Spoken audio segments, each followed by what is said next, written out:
नमस्कार दोस्तों, स्वागत है एक बार फिर से आप सभी का हमारे इस चैनल में जिसका नाम है ऑल हिंट एग्जाम। दोस्तों, आज के इस वीडियो में हम लोग देख रहे हैं हिंदी।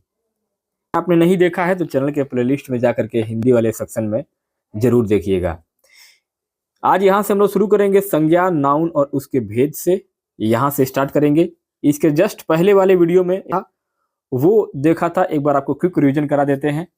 विलोम शब्द के परिचय, विभिन्न परीक्षाओं में पूछे गए विलोम शब्द, समानार्थी शब्द जो परीक्षाओं में लगातार पूछे गए हैं वो समानार्थी शब्द थे और विलोम शब्द थे, पर्यायवाची शब्द थे, और उसके बाद तुकान शब्द और अतुकान शब्द, ये हमने जो है लास्ट में देखा था।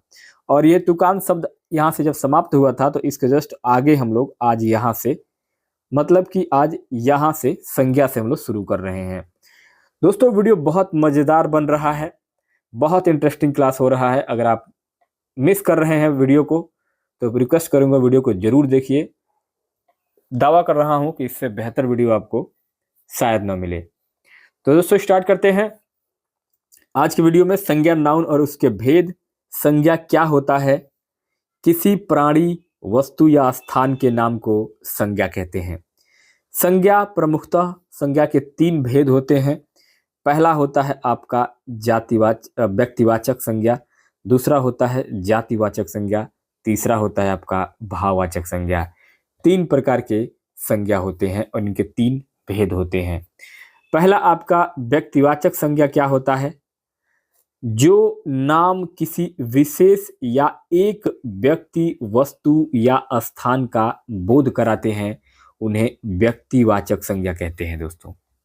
अर्थात व्यक्तिवाचक संज्ञा मतलब किसी विशेष परंतु एक व्यक्ति, स्थान या चीज का बोध कराए वह व्यक्तिवाचक संज्ञा होगा। जैसे किसी व्यक्ति का नाम हो सकता है राहुल नाम हो, किसी दिशा का नाम हो सकता है पूरब दिशा हो, समुद्र का नाम हो सकता है हिंद महासागर हो, दिनों का नाम हो सकता है सोमवार हो, महीनों का नाम हो सकता है मार्च हो, नदियों का नाम हो सकता है गंगा नदी हो, देशों का नाम हो सकता है भारत देश हो, नगरों, चौकों, सड़कों का नाम हो सकता है कुशीनगर नाम हो सकता है नगर का, त्योहार का नाम हो सकता है होली। तो इन सब चीजों को हम व्यक्तिवाचक संज्ञा कहते हैं। आगे बढ़ते हैं जातिवाचक संज्ञा। जातिवाचक संज्ञा, दूसरा जातिवाचक संज्ञा क्या होता है? तो जो नाम किसी एक विशेष व्यक्ति, स्थान या वस्तु का न हो करके पूरी जाति या समूह का बोध कराए उसे हम जातिवाचक संज्ञा कहते हैं। जैसे कि कोई व्यक्ति में महिला भी हो सकता है, पुरुष भी हो सकता है, बच्चा, युवक, किशोर सभी हो सकते हैं। तो ये क्या हो जाएंगे? एक जाति में आ जाएंगे, एक जातिवाचक संज्ञा में आ जाएंगे। कोई वस्तु, मेज, कुर्सी, पुस्तक, बर्तन, गहने क्या हैं? ये सभी वस्तुएं हैं, तो ये भी आपके एक जाति में आ जाएंगे, जातिवाचक संज्ञा कहलाएंगे। स्थान में जैसे मैदान, छत, रेगिस्तान, जंगल, शहर, गांव, ये भी आपके जो है जातिवाचक संज्ञा में आ जाएंगे। पशु पक्षी, कौवा, घोड़ा, गाय, तोता, मोर, ये भी क्या है? एक जाति को बोध करा रहे हैं, एक समूह को बोध करा रहे हैं, पूरी जाति का बोध करा रहे हैं, तो क्या है? ये भी एक जातिवाचक संज्ञा हो जाएगा। नेक्स्ट दोस्तों, संज्ञा का तीसरा भाग होता है आपका भाववाचक संज्ञा। भाववाचक संज्ञा, जो शब्द किसी भाव, गुण, दशा, अवस्था आदि के नामों का बोध कराए उन्हें भाववाचक संज्ञा कहते हैं। जैसे कि आदमी के अंदर कभी प्रेम होता है, कभी गुस्सा होता है, कभी दया होता है, कभी करुणा होता है, कभी मिठास होता है। तो जहाँ भाव यानी अंतरात्मा की बात आ जाए वहाँ आपका भाववाचक संज्ञा होगा। दूसरा होता है आपका सर्वनाम, प्रोनाउन। सर्वनाम क्या होता है दोस्तों? जो शब्द संज्ञा के बदले वाक्य में प्रयुक्त किए जाते हैं उन्हें हम सर्वनाम कहते हैं। सर्वनाम का सभी नामों के लिए प्रयोग किए जा सकते हैं। सर्वनाम को हम सभी नामों के लिए प्रयोग कर सकते हैं, इसलिए इसे संज्ञा का प्रतिनिधि भी कहा जाता है। जैसे कि मैं, हम, तुम, आप, यह, वह, कोई, कुछ, कौन, क्या, जो, ये सब क्या है? ये संज्ञा यानी कि नाम के बदले उसके प्रतिनिधि का काम है। जैसे कि एक विधायक होता है, एक विधायक एक जिले में होता है, एक क्षेत्र में होता है। तो विधायक जी जब कहीं रहते हैं, जैसे विधायक जी मान लीजिए लखनऊ चले गए, तो उनके जगह पे उनका प्रतिनिधि जो है वह गाँव के लोगों का काम कराते हैं। तो प्रतिनिधि जो है वो आपका संज्ञा विधायक है और उनका प्रतिनिधि सर्वनाम है। यानी संज्ञा के जगह पर जो काम करे तो वह आपका क्या हो जाएगा? सर्वनाम हो जाएगा। जैसे वाक्य प्रयोग के द्वारा संज्ञा का उदाहरण अगर आप देखते हैं, वह वह अब कल आएगा, तुम कल सवेरे ही चले जाना। ये क्या है? वाक्य प्रयोग के द्वारा संज्ञा का एक उदाहरण है, जो कि उस पिछली वाली लाइन में छूट गया था, तो इसमें यहाँ पे दिखा दिया है। ठीक है, अब देखते हैं दोस्तों सर्वनाम जो है वो कितने प्रकार के होते हैं। तो सर्वनाम 6 प्रकार के होते हैं। पहला होता है आपका पुरुषवाचक सर्वनाम, दूसरा होता है आपका निजवाचक सर्वनाम, तीसरा होता है आपका निश्चयवाचक सर्वनाम, चौथा होता है आपका अनिश्चयवाचक सर्वनाम, पांचवा होता है आपका प्रश्नवाचक सर्वनाम और छठवां होता है आपका संबंधवाचक सर्वनाम। तो टोटल 6 प्रकार के सर्वनाम होते हैं: पुरुषवाचक, निजवाचक, निश्चयवाचक, अनिश्चयवाचक, प्रश्नवाचक और संबंधवाचक। आगे देखते हैं इनको बारी बारी से। पुरुषवाचक सर्वनाम सबसे पहले क्या होता है? पुरुषवाचक सर्वनाम स्त्री या पुरुष के नाम के बदले इसका इस्तेमाल किया जाता है। इसमें बोलने वाले, सुनने वाले और जिसके विषय में बात होती है उनके लिए प्रयोग में लाए जाने वाले सर्वनाम पुरुषवाचक सर्वनाम कहलाते हैं। जैसे कि मैं, हम, तुम, आप, वह, वे। ये क्या है? पुरुषवाचक सर्वनाम है। पुरुषवाचक सर्वनाम 3 प्रकार के होते हैं। पहला होता है आपका उत्तम पुरुष, दूसरा होता है मध्यम पुरुष और तीसरा होता है अन्य पुरुष। उत्तम पुरुष क्या होता है? जिन सर्वनामों का प्रयोग बोलने या लिखने वाला व्यक्ति अपने लिए करता है उन्हें उत्तम पुरुष वाचक सर्वनाम कहते हैं। जैसे कि मैं, हम, मेरा, मैंने, हमने, हमारा, हमसे। जहां मैं शब्द के एक तरीके से कहें कि अपने लिए प्रयोग हो रहा हो, वह आपका क्या हो जाएगा? उत्तम पुरुष सर्वनाम हो जाएगा। उत्तम पुरुषवाचक सर्वनाम के कुछ उदाहरण देखेंगे, जैसे कि मैं वहां आऊंगा, मैंने उसका गाना सुना, हमने पत्र लिखा और हम चलेंगे। तो यहाँ क्या है? व्यक्ति अपने लिए ही सारा काम कर रहा है, तो यहाँ पे आपका उत्तम पुरुष सर्वनाम हो जाएगा। इसके बाद आता है दूसरा आपका मध्यम पुरुष सर्वनाम एक तरीके से। तो जिन सर्वनाम शब्दों का प्रयोग सुनने वाले के लिए किया जाता है उन्हें मध्यम पुरुषवाचक सर्वनाम कहते हैं। जैसे कि तू, तुम, आप, तुमने, तुम्हारा, आपने, आपके।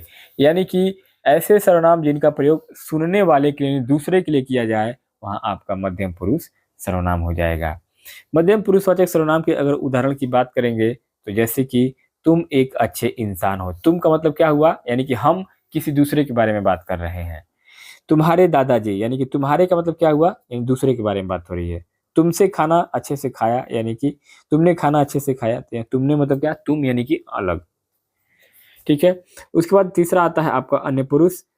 जिन सर्वनाम शब्दों का प्रयोग वक्ता या श्रोता किसी अन्य व्यक्ति के लिए करता है उसे अन्य पुरुषवाचक सर्वनाम कहते हैं। जैसे कि वह, वे, यह, उस, उन, इस, इन। यानी कि एक तरीके से कहें कि सर्वनाम ऐसा सर्वनाम जिसका प्रयोग श्रोता किसी अन्य व्यक्ति के लिए, सुनने वाले के लिए नहीं, किसी अन्य व्यक्ति के लिए कर रहा है, तो वहां पे आपका अन्य पुरुषवाचक सर्वनाम हो जाएगा। जैसे कि हम किसी तीसरे व्यक्ति के लिए, जैसे कि वह, वे, यह, उस, उन, इस, उन।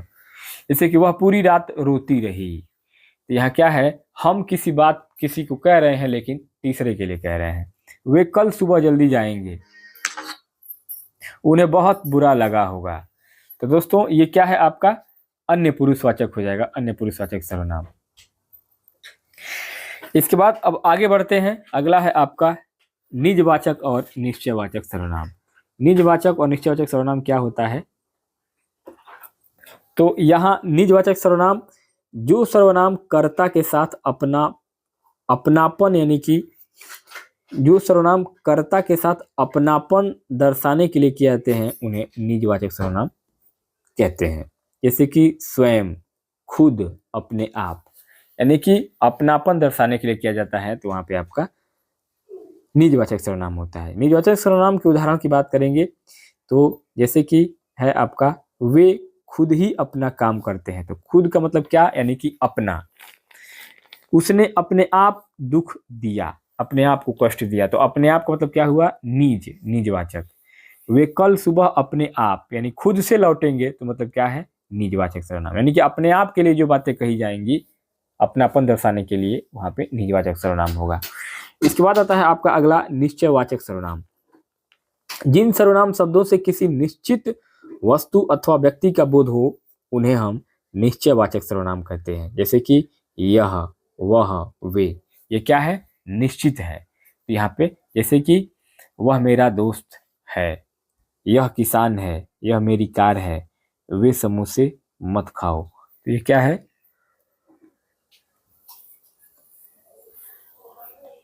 आपका निश्चयवाचक सर्वनाम के उदाहरण है, यानी कि ये चीजें निश्चित हैं। अगला है अनिश्चयवाचक सर्वनाम।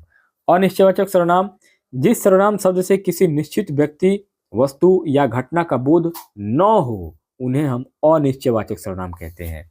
जैसे कि कोई, कुछ, किसी, यानी कि यहाँ पे किसी कुछ भी पता नहीं चल रहा है कि किसके बारे में क्या बातें कही जा रही हैं, यानी कि ये अनिश्चयवाचक सर्वनाम है। जैसे कि दरवाजे पर कोई खड़ा है, अब दरवाजे पर कौन खड़ा है ये निश्चित नहीं है।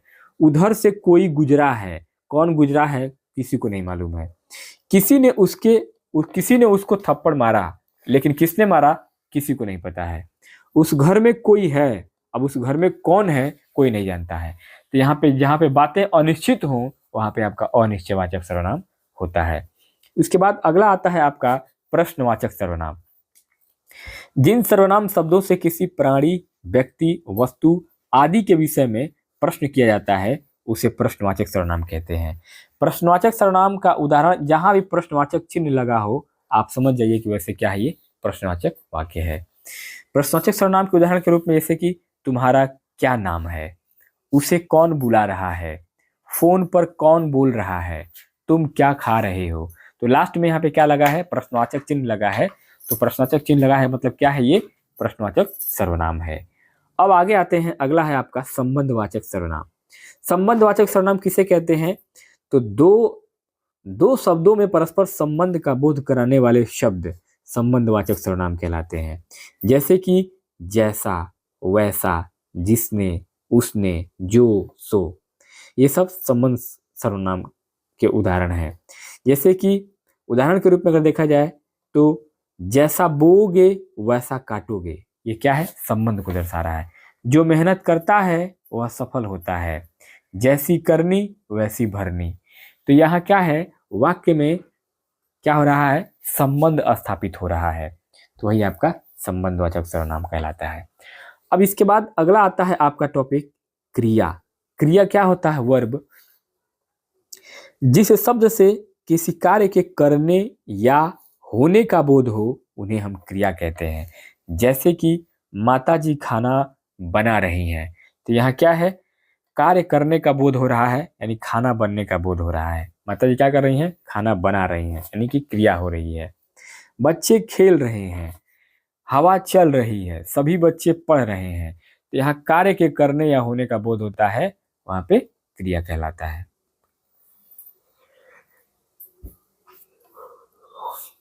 नेक्स्ट आगे धातु और क्रिया के भेद।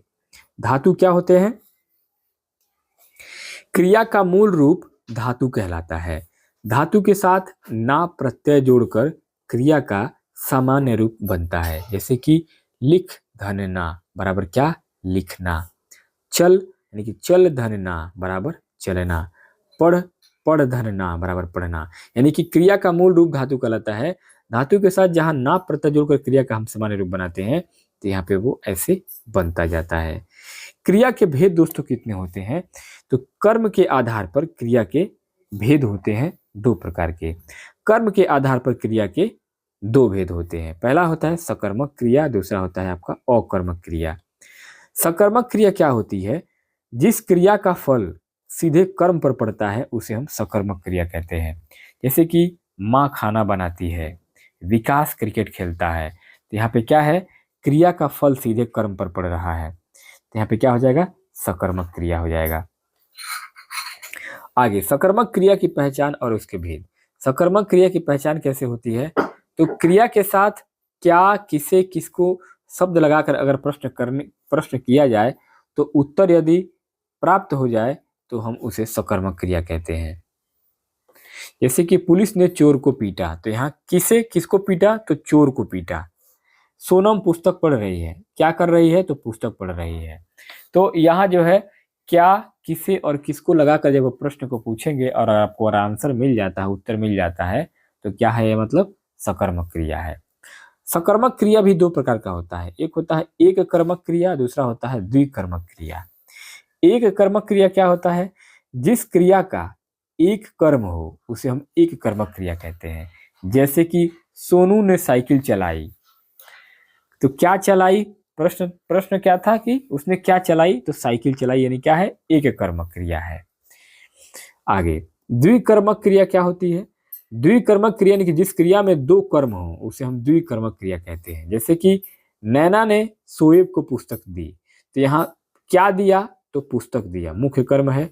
किसको दिया, तो शोएब को दिया, ये गौण कर्म है। तो यहाँ क्या है, एक मुख्य कर्म है और एक गौण कर्म है, यानी कि इसमें दो कर्म है, इसलिए यहाँ ये क्या हो जाएगा, द्विकर्मक क्रिया हो जाएगा। तीसरा होता है आपका अकर्मक क्रिया, जिस क्रिया के साथ कर्म नहीं होता है तथा क्रिया का प्रभाव सिर्फ कर्ता पर पड़ता है उसे अकर्मक क्रिया कहते हैं। जैसे कि हीना हंस रही है, बच्चा सो रहा है, तो यहाँ क्रिया के साथ क्या हो रहा है, कर्म नहीं हो रहा है और क्रिया का प्रभाव सिर्फ कर्ता पर पड़ रहा है, तो यहाँ पे क्या हो जाएगा, अकर्मक क्रिया हो जाएगा। आगे अकर्मक क्रिया की पहचान। अकर्मक क्रिया जो है, क्रिया से पहले क्या, किसे, किसको शब्द लगाकर जब प्रश्न करने पर यदि उत्तर नहीं मिलता है तो क्या हो जाएगा, ये अकर्मक क्रिया हो जाएगा। प्रश्न करने पर यदि उत्तर में कर्ता की प्राप्ति होती है तो भी क्रिया आपका क्या हो जाएगी, अकर्मक क्रिया हो जाएगी। जैसे कि बच्चा सो गया, तो क्या सो गया, तो बच्चा सो गया। ठीक है, नेक्स्ट आगे अगला है आपका रचना के आधार पर क्रिया के भेद। रचना के आधार पर क्रिया के भेदों में आपका होता है टोटल 5 प्रकार के भेद होते हैं संरचना की दृष्टि से। तो यहाँ पे पहला है आपका सामान्य क्रिया, दूसरा संयुक्त क्रिया, तीसरी नाम धातु क्रिया, चौथा परिणार्थक क्रिया और पांचवा होता है आपका पूर्वकालिक क्रिया। सामान्य क्रिया क्या होता है, सामान्य क्रिया जिस वाक्य में एक क्रिया होती है उसे हम सामान्य क्रिया कहते हैं। जैसे कि नेहा ने खाना बनाया, रोहन सो गया, तो इसमें क्या है, एक क्रिया है। दूसरा होता है आपका संयुक्त क्रिया। संयुक्त क्रिया जब दो या दो से अधिक क्रियाएं मिलकर किसी पूर्ण क्रिया को बनाती है तब वे संयुक्त क्रियाएं कहलाती है।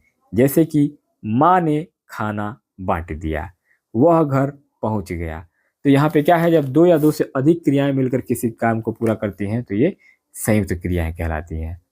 आगे अगला है आपका नाम धातु क्रिया। नाम धातु क्रिया किसे कहते हैं, संज्ञा, सर्वनाम और विशेषण शब्दों से बनने वाली क्रियाओं को हम नाम धातु क्रिया कहते हैं।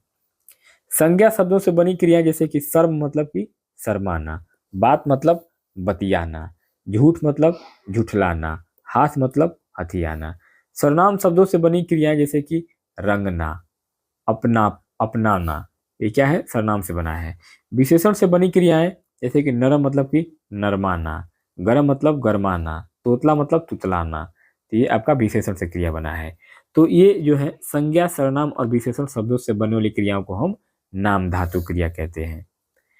आगे है दोस्तों आपका प्रेरणार्थक और पूर्वकालिक क्रिया। प्रेरणार्थक क्रिया किसे कहते हैं, जहां कर्ता कार्य को स्वयं न करके किसी दूसरे से करवाता है वहां आपका प्रेरणार्थक क्रिया होती है। जैसे कि मालकिन नौकरानी से बर्तन साफ करवाती है, यह क्या है, प्रेरणा एक तरीके से दिया जा रहा है, तो नौकरानी जो है बर्तन साफ कर रही है। मतलब कि कर्ता खुद काम नहीं करता है, किसी और से करवाता है, तो क्या है, प्रेरणार्थक क्रिया हो जाएगा। पूर्वकालिक क्रिया, किसी भी वाक्य में मुख्य क्रिया से पहले वाली क्रिया को हम पूर्वकालिक क्रिया कहते हैं। जैसे कि राहुल खाना खाकर सो गया, बच्चे पढ़कर खेलने लगे, तो यहाँ पे क्या है, मुख्य क्रिया से पहले भी एक क्रिया आ रही है तो वो क्या है आपकी खाना पढ़कर, तो ये क्या हो जाएगा आपका पूर्वकालिक क्रिया हो जाएगा।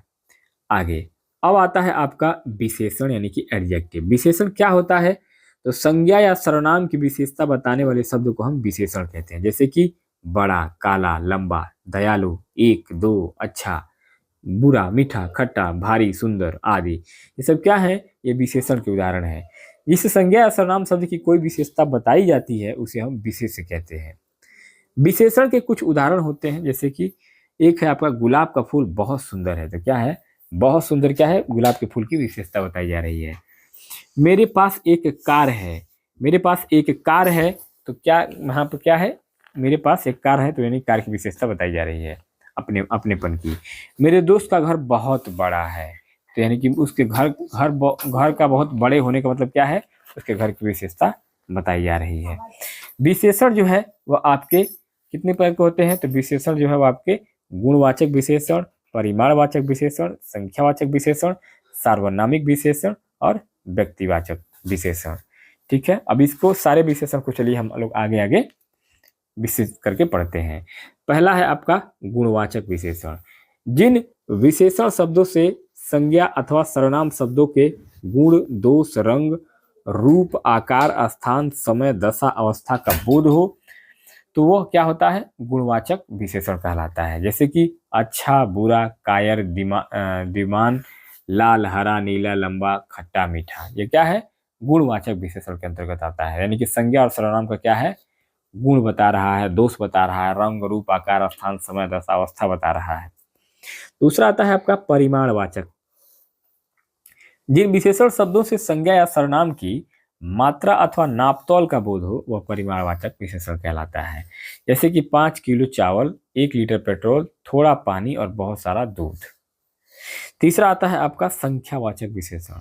संख्यावाचक विशेषण में जिससे संख्या का बोध हो उसे हम संख्यावाचक विशेषण कहते हैं। जैसे कि 1 किताब, 2 आदमी, 3 लड़के, कुछ फल, थोड़ा सा दूध, तो क्या है, संख्यावाचक में आएगा, यानी कि मात्रा को, संख्या को दिखा रहा है।